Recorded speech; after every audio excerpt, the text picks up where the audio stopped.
வணக்கம், என் பெயர் வித்யா. என் பெயர் சர்தக்.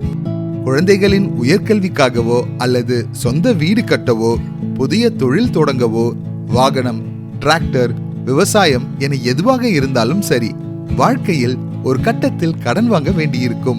இந்த பகுதியில் பொறுப்புள்ள கடன் வாங்குபவராக மாறுவதற்கு மனதில் கொள்ள வேண்டிய முக்கியமான விஷயங்களை புரிந்து கொள்வோம். கடன் மற்றும் பணத்தை பயன்படுத்துவதற்கான தேவை. ரோமாவின் தோழி மீனா தையல் இயந்திரம் வாங்குவதற்கு கடன் வாங்கிக் கொண்டிருந்தாள். அதனால் ரோமா, இது திருவிழா நேரம், நான் ஏன் வணிகம் என்ற பெயரில் கடன் வாங்கி பணத்தை கொண்டு புதிய மொபைல் வாங்கக்கூடாது என்று யோசித்தாள். சிலர் தங்களுடைய நண்பர்கள் அல்லது சக ஊழியர்கள் கடன் வாங்குகிறார்கள் என்பதற்காகவோ அல்லது முன்பு வாங்கிய கடனை திருப்பி செலுத்தி விட்டார்கள் என்பதற்காகவோ கடன் வாங்குகிறார்கள். உண்மையில் கடன் வாங்க வேண்டிய அவசியம் உள்ளதா என்பதை நாம் சிந்திக்க வேண்டும். கடன் வாங்குவதை தவிர்க்க பணத்திற்கு வேறு ஏதாவது வழி இருக்கிறதா? உண்மையில் தேவைப்படும் போது மட்டுமே கடன் வாங்க வேண்டும். தேவையில்லாமல் கடன் வாங்கினால் கடன் வலையில் விழலாம். கடன் வாங்க வேண்டும் என்றால் எவ்வளவு பணம் தேவையோ அவ்வளவுதான் எடுக்க வேண்டும். அதிக கடன் தொகைக்கு அதிக வட்டியும் செலுத்த வேண்டும். கவனமாக இல்லாவிட்டால் அதிக வட்டிக்கு நாம் தள்ளப்படலாம். அதே போல அதிக வருமானம் ஈட்ட உதவும் விஷயங்களுக்கு மட்டுமே கடன் வாங்க முயற்சிக்க வேண்டும்.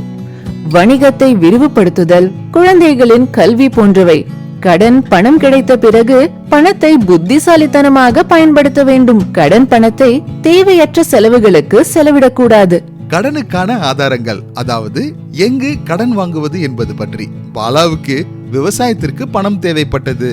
பல ஆவணங்களை கேட்காமல் எளிதாக பணம் கொடுப்பதால் வட்டிக்காரரிடம் ஏன் கடன் வாங்கக்கூடாது என்று நினைத்தார். வங்கிகள் மற்றும் மைக்ரோ பைனான்ஸ் நிறுவனங்கள் இந்திய அரசால் நிறுவப்பட்ட ரிசர்வ் வங்கியின் விதிகளை பின்பற்றுகின்றன. எனவே அவர்களிடம் கடன் பெறுவது பாதுகாப்பானது. அதிக வட்டி வசூலிப்பதால் கந்து வட்டிக்காரர்கள் மற்றும் பொற்கொள்ளர்களிடம் கடன் வாங்கக்கூடாது. கடன் சீக்கிரம் கிடைத்தாலும் அல்லது மாத வட்டி தொகை குறைவாக இருப்பதை கண்டாலும் முழு தொகையையும் திருப்பி செலுத்துவதற்குள் நாம் நிறைய பணம் செலுத்தி இருப்பதை காணலாம். மேலும் ஏதேனும் பிரச்சனை ஏற்பட்டால் எங்களால் உதவி செய்ய முடியாது. யாருக்கு கடன்? மாலாவின் தம்பிக்கு கடைக்கு பணம் தேவைப்பட்டது. எனவே மாலாவின் பெயரில் கடன் வாங்குங்கள், அவர் தவணை செலுத்துவார் என்று கூறினார். ஒரு மூத்த சகோதரியாக தன் பெயரில் கடன் வாங்கி தன் தம்பிக்கு உதவுவதுதான் சரியான செயல் என்று மாலா நினைத்தாள். உறவை பொருட்படுத்தாமல் நாம் எப்போதும் நமக்காக மட்டுமே கடன் வாங்க வேண்டும். மற்றவர்களுக்கு உதவுவது ஒரு நல்ல விஷயம், ஆனால் கடன் விஷயத்தில் அது ஆபத்தானது. ஏனென்றால் மற்றவர்களுக்கு உதவுவதற்காக கடன் வாங்கப்பட்டாலும், கடன் வாங்குபவர் அல்லது யாருடைய பெயரில் கடன் வாங்கப்பட்டாலும் முழு தொகையையும் செலுத்துவதற்கு பொறுப்பாகும். கடன் மற்றும் வட்டியோடு சேர்த்து நண்பன், உறவினருக்காக கடன் வாங்கி அவர்கள் கடனை திருப்பி செலுத்தாமல் போனால் தேவையில்லாமல் பெரும் சிரமத்திற்கு ஆளாக நேரிடும். கிரெடிட் ஸ்கோரின் முக்கியத்துவம். ஷாலு சில ஆண்டுகளுக்கு முன்பு குழுமத்தில் கடன் வாங்கினார். ஆனால் சில காரணங்களால் அதை சரியான நேரத்தில் திருப்பி செலுத்த முடியவில்லை. இப்போது அவளுக்கு மீண்டும் ஒரு காய்கறி கடை தொடங்க கடன் தேவை. ஆனால் அவளுடைய கடன் ஏற்கப்படவில்லை. இதனால் 3-4 நிதி நிறுவனங்களில் கடனுக்கு ஏன் விண்ணப்பிக்க கூடாது என்று நினைத்தாள். அவற்றில் ஏதேனும் ஒன்றிலாவது கடனை பெறலாம் என்று சிந்தித்தாள். கடனை திருப்பி செலுத்தும் திறன் நமது கிரெடிட் ஸ்கோரால் தீர்மானிக்கப்படுகிறது. அதனால்தான் நம் கிரெடிட் ஸ்கோர் என்பது நன்றாக இருக்கும்படி பார்த்து கொள்ள வேண்டும். ஒரே நேரத்தில் அதிகமாகவோ அல்லது ஒன்றுக்கு மேற்பட்ட கடனையோ எடுத்து தவணை செலுத்தாமல் இருப்பதும் நமது கிரெடிட் ஸ்கோரில் எதிர்மறையான தாக்கத்தை ஏற்படுத்துகின்றது. இதன் காரணமாக எதிர்காலத்தில் நமது கடன் நிராகரிக்கப்படலாம். அதே நேரத்தில் அனைத்து கடன் தவணைகளையும் சரியான நேரத்தில் செலுத்துவதன் மூலம் உங்கள் கிரெடிட் ஸ்கோர் நன்றாக இருக்கும்.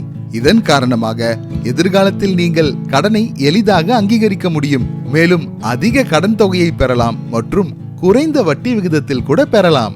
இந்த கதைகளை தவிர வேறு சில முக்கியமான விஷயங்களையும் நாம் மனதில் கொள்ள வேண்டும்.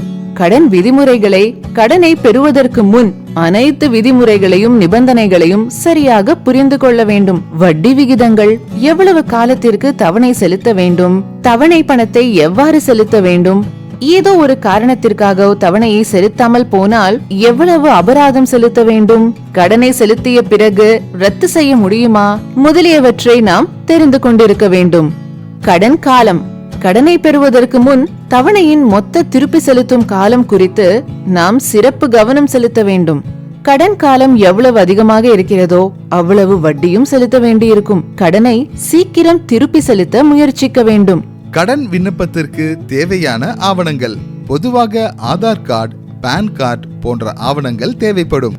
ஆனால் சில சந்தர்ப்பங்களில் இவை தவிர வீடு அல்லது சொத்து ஆவணங்கள் போன்ற வேறு சில ஆவணங்களும் கேட்கப்படலாம். இந்த ஆவணங்களை கவனமாக சரிபார்த்த பின்னரே சமர்ப்பிக்க வேண்டும். மேலும் கடன் அங்கீகரிக்கப்பட்ட பிறகு ரசீதுகள், லோன் கார்டு போன்ற சில ஆவணங்கள் உங்களிடம் வழங்கப்படுகின்றன. அவை எதிர்கால பயன்பாட்டிற்காக பாதுகாப்பாக வைத்திருக்க வேண்டும். எனவே இந்த பகுதியில் கடன் வாங்குவது எளிதாக இருக்கலாம், ஆனால் கடன் வாங்குவது நாம் பொறுப்புகளையும் அதிகரிக்கிறது என்பதை அறிந்தோம்.